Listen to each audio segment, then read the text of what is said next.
Thank you very much, Dan, and also thank you very much for giving me the opportunity to talk about my research here today.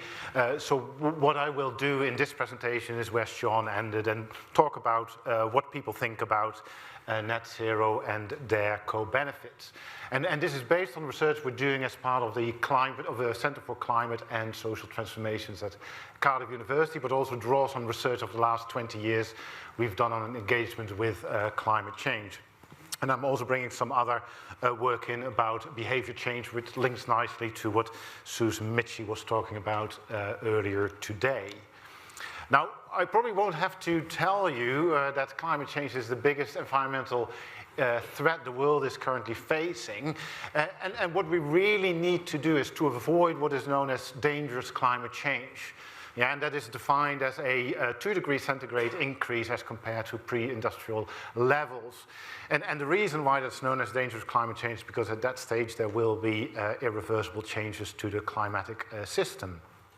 Now here I always mention the UK Climate Change Act of 2008 because that was the first legally binding target in the world with a 25% reduction by 2020, which we didn't meet, and then a 80% reduction by 2050, and that is now turned into net zero. So we need to be net zero by 2050.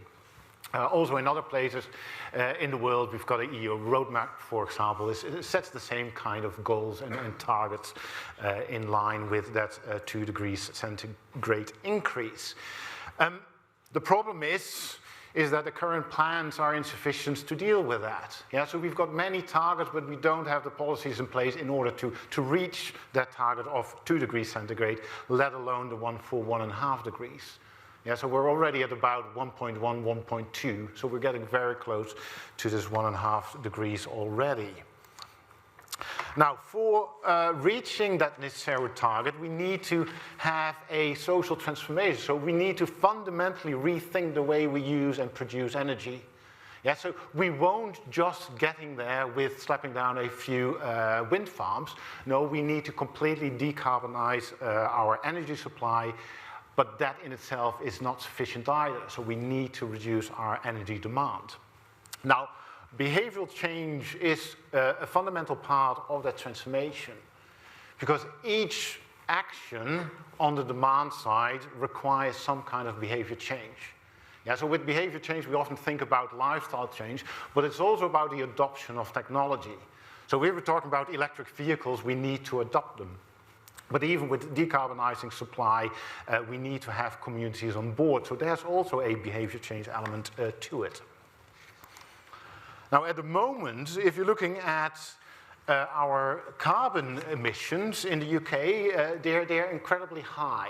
Yeah, so this is a calculation by Kenji and colleagues. So it's about 8.5 tons per annum, per capita per annum. And we need to bring that back to about 2.5 CO2 equivalents.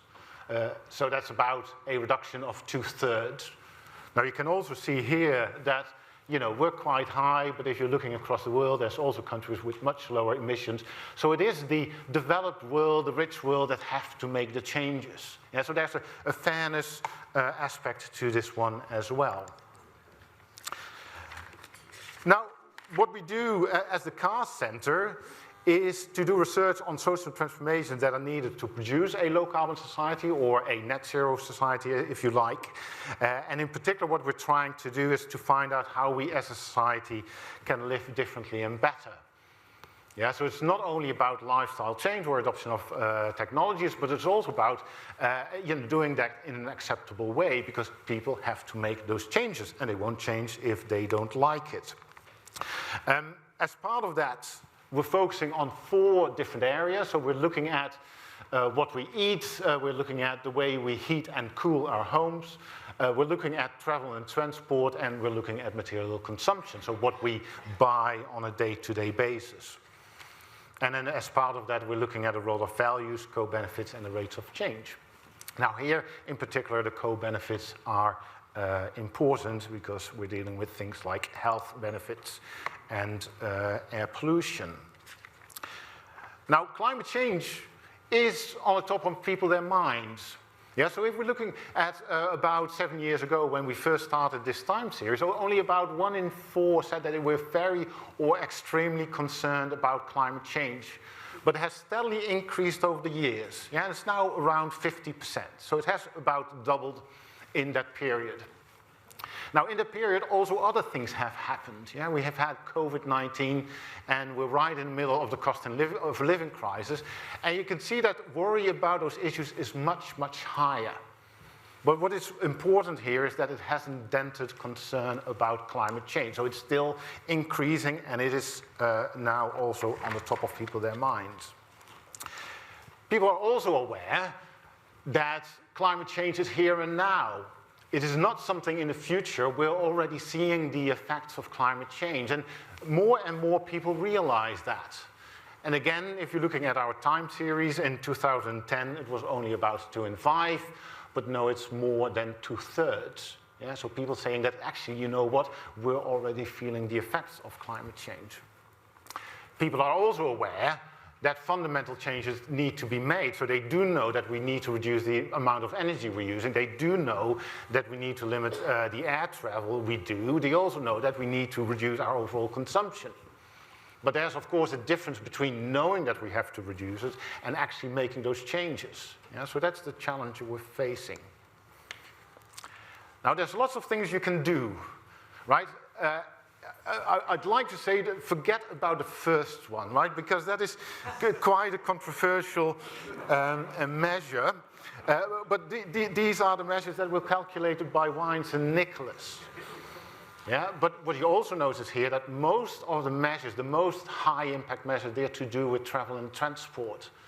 Yes, it's about buying an electric vehicle, it's about driving less, it's about not flying, it's about living car free. Yeah, so those are the actions, individual actions that make a lot of impact. And it's the same about moving to a plant-based diet. Now, the good thing here is that there's lots of co-benefits. Yeah, and that's, of course, the link with today. So when you're looking at a plant-based diet, we know that it can reduce the food-related greenhouse gas emissions by up to 70%. Yeah, so you can basically decimate it. And it can also lead to a reduction of global mortality by about 10%, which is a massive benefit, of course. And then we know that shifts to lower carbon transport modes, that leads to less air pollution, but also the physical activity benefits. Now, over the past couple of years, we've teamed up with Ipsos Morris, so the Polar, with a climate engagement partnership, and we're looking at attitudes towards a net zero, but then also about public support for net zero policies in the UK. We've conducted a survey in August 2021, so with about 6,000 people. We repeated the same survey in October, November 2022 with, I believe, 16,000, so they're quite large numbers. Now here we looked at a number of policies. So frequent flyer levy, so that was a policy proposed by the Climate Assembly a couple of years ago. There's other measures like the low traffic neighborhoods, there's electric vehicle subsidies, phasing out the sale of gas and coal boilers, etc. Yeah, so these are all proposed policies, so these were collected from document analysis. Now, people like these kind of measures. Yeah, so there's a high level of support for these measures. Frequent flyer levy, so the more you fly, the more you pay, is supported by over 2/3 of the population here in the UK. The same with changing the product pricing, which is basically a different way of saying that we have a carbon tax. Yeah, but we didn't want to mention the word tax. Yeah. Phasing out the sale of gas and coal boilers, 62%. Electric vehicle subsidies, 62%. Yeah. There's also a few that are less supported. So higher taxes on red meat and dairy products. So the moment you mention tax, people don't really like it. Yeah? But also low traffic neighborhoods, supported by less, but here I'd like to say it's still a majority. Yeah? 53% are supportive with 28% against those kind of policies. Now here a question is whether communicating the co-benefits increases support for net zero. Now if you're looking at one example for the LTNs, you can see that the co-benefit arguments are quite persuasive. Yeah, so people find that, think that it makes the road safer where there are LTNs. They find it quite convincing that it will benefit the health of the people who live and work in those areas. And people also find it quite convincing that it encourages more people to walk and cycle. There's a few others that are considered less convincing. But then there's, of course, also counter-arguments. So it's not only about arguments for LTNs or for the other net zero policies, but even those arguments against those policies, they're considered even more persuasive. Yeah? So it is about those different arguments that clash, and they are used by different parts of the population. Now, as part of research, we also conducted a framing experiment, so to see if people will be more supportive of net zero if we point out the benefits, so the climate change benefits, the health benefits, and the economic benefits. Yeah, so what we did is that we had a control condition with a technical description, and then we added these little bit of text to that. Now, for LTNs, it didn't make much of a difference. Yeah, so whether we mention the climate change or whether we mention the health benefits or the economic benefits, people don't become more or less supportive of them. Yeah, but if you're looking at the other ones, so product pricing and electric vehicle subsidies, if you point out that it's good for health, it's good for the economy, then people become more supportive. The next question is whether communicating the co-benefits can help to encourage lifestyle and behavior change. Yeah? Now here, I need to make a distinction between upstream and downstream interventions. Yeah, and the difference between the two is that downstream interventions are aimed at the individual, so you try to influence their choices by, for example, providing information.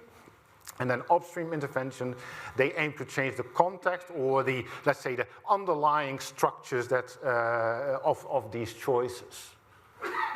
Yeah, and then psychology has tended to contribute more to downstream interventions by providing information, but you can also, let's say, introduce a congestion charge. You can make other behavioral options available, so for example, public transport, or you can make changes to the infrastructure. Now, downstream interventions, they can be effective. So if you provide information about the health and the environmental benefits of a low-meat diet, so here defined as red processed meat consumption, you can see it can reduce consumption considerably. Yeah, so this is done with a sample of 300 undergraduate students at Cardiff University. They had to keep a food diary, and then each day they got a message about, let's say, the different benefits of not eating red and processed meats. And you can see that it reduced quite substantially during the intervention, and most importantly, it remained after the intervention as well. Now, we didn't find any differences between health, environmental, or combined messaging, so it's more of an experimental effect than, let's say, a information effect in itself. But just to show that it can be effective in certain circumstances. The other one is increasing the availability of products.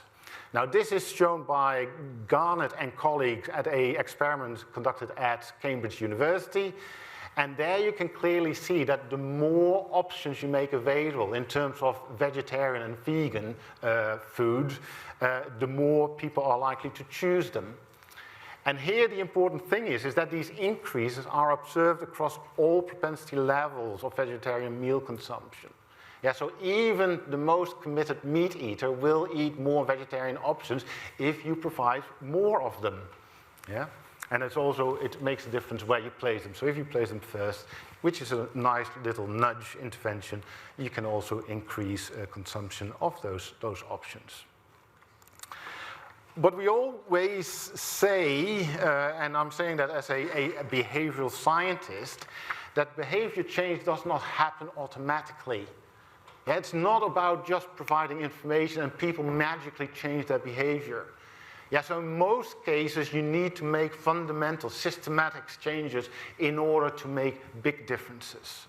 Yeah, so it is possible to get people out of the car, but it can only be done by comprehensive intervention, where you have multimodal things. So you provide information, you change the infrastructure, but you also restrict car use.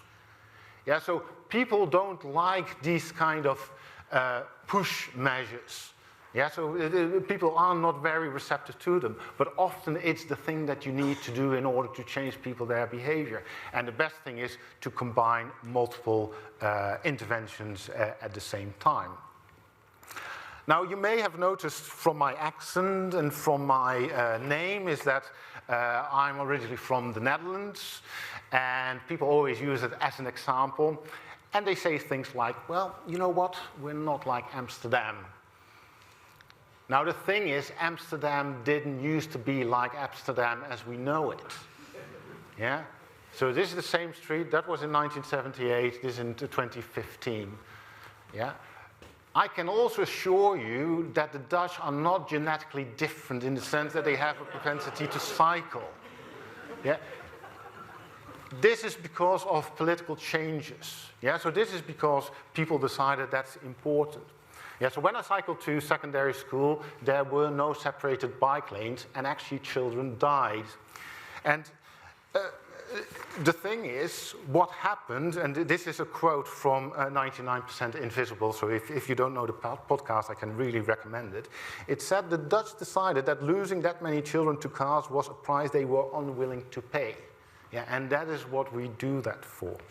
Yeah. There's also other places, it was mentioned this morning, Paris, they have made big strides. It was also a car-dominated city. It still is to a large extent, but big changes have been made.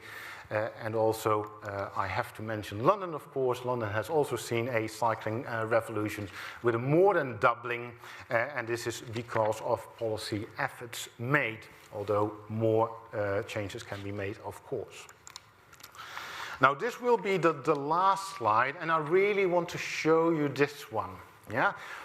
So, as a conclusion, yeah, so at the moment, there's high levels of awareness among the general public and concern about climate change, which is good.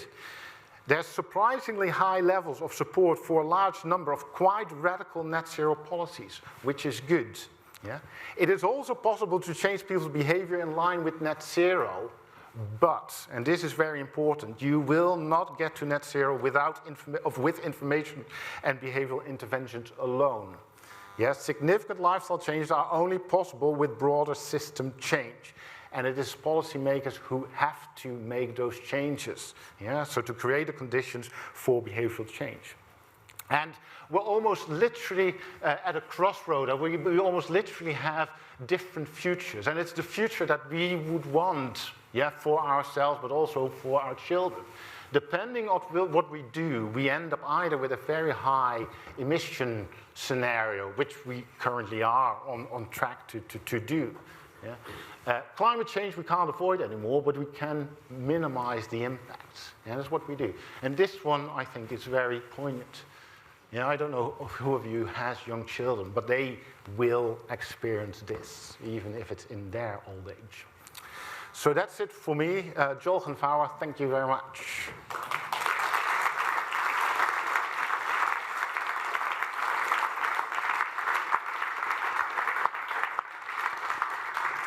I see one question right here. If we can, in the middle. She's right in the middle. Sorry. Thank you so much. This fascinating presentation.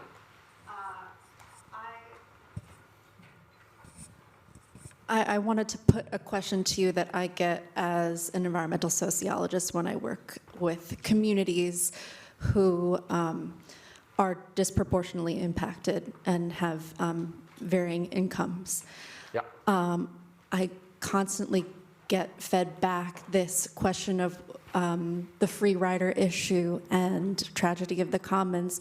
Why should I, when I'm already burdened, be taking on the behavioral changes or making those sacrifices? Yep. And I struggle to answer that question, so I'm curious what your response would be. Yeah, no, fairness is absolutely essential, and I'm not sure I can completely answer the question because it's incredibly complicated, but it's one issue that we need to address.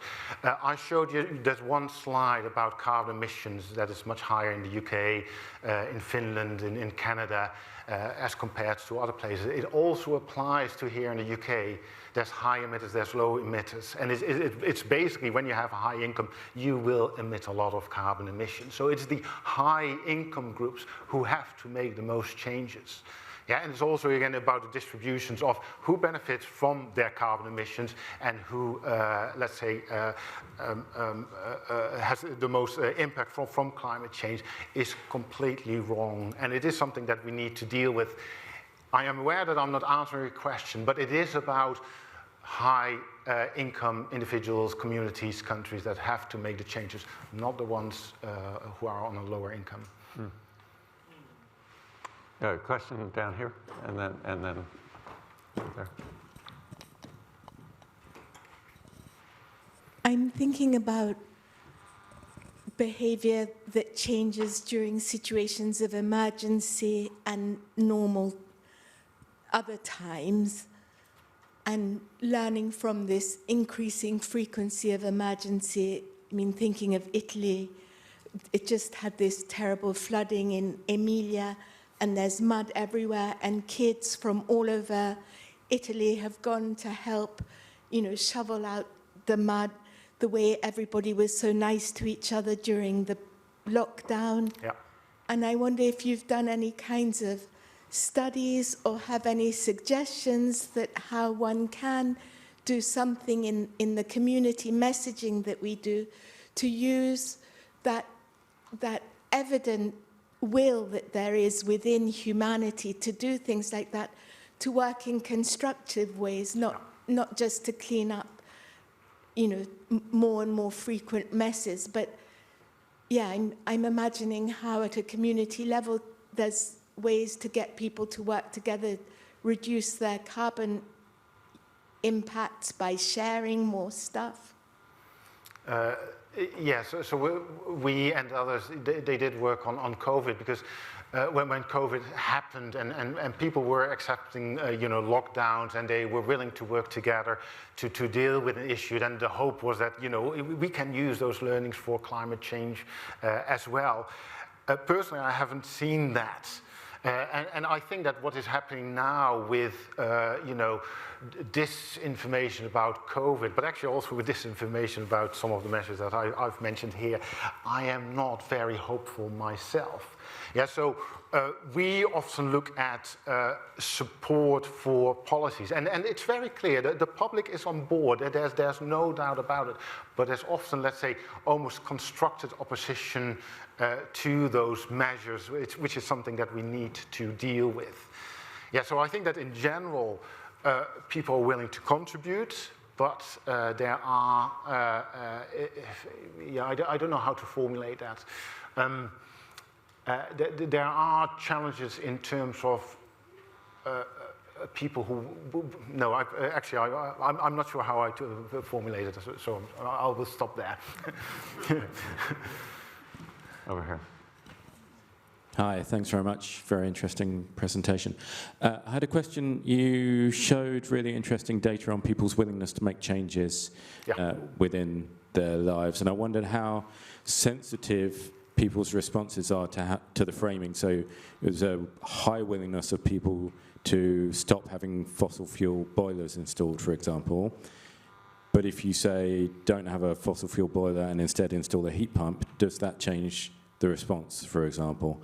And also, do you have any data on how deep people's willingness is? They might be superficially willing, but then actually when it comes to it, it's just too difficult, whatever, they don't follow through. Yes, so if I'm correct, it's the slides about people's, the way I always describe it, it's more an awareness that change needs to be made than a willingness. Yeah, we ask about awareness, we ask about willingness, we also ask about behavior itself. Yeah, so there are different levels. Now, people are aware that change needs to happen. People are also willing to make those changes, but often feel restricted in their ability to make the changes that are expected from them. And that's also why I mentioned at the end of the presentation is that, don't expect people to change their behavior, automatically. Things need to change. So if you live in a rural area, you are reliant upon your car. Someone like me can say, you need to use, public transport. But if there's no public transport, what do you do? And there's also, other examples you can mention. So if you say you need to insulate your home, but if you're on a low income, you don't have the resource available to make that insulation, what do you do? So you really need to think about, okay, what are the barriers to those changes that people need to make? And often these are structural. They are not about intentions or willingness or something like that. It's about structural problems in terms of financial, in terms of timing, in terms of responsibilities that need to be addressed. So that's also, and it was also mentioned this morning in the presentation by Susan Mickey, is that it's system change, it's behavior change. Behavior change needs system change, otherwise it won't happen. Yeah, that's a good point. I think I said, I see another question up here in the middle.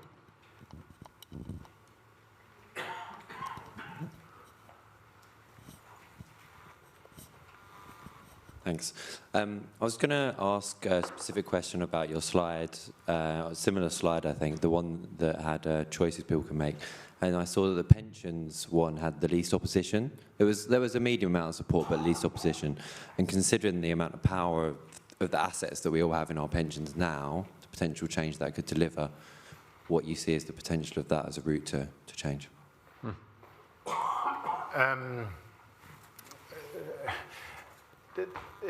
Well, the pensions was introduced because it's a slightly different kind of policy, in the sense is that it depends on where investments are being made. So it's more, let's say, an indirect measure.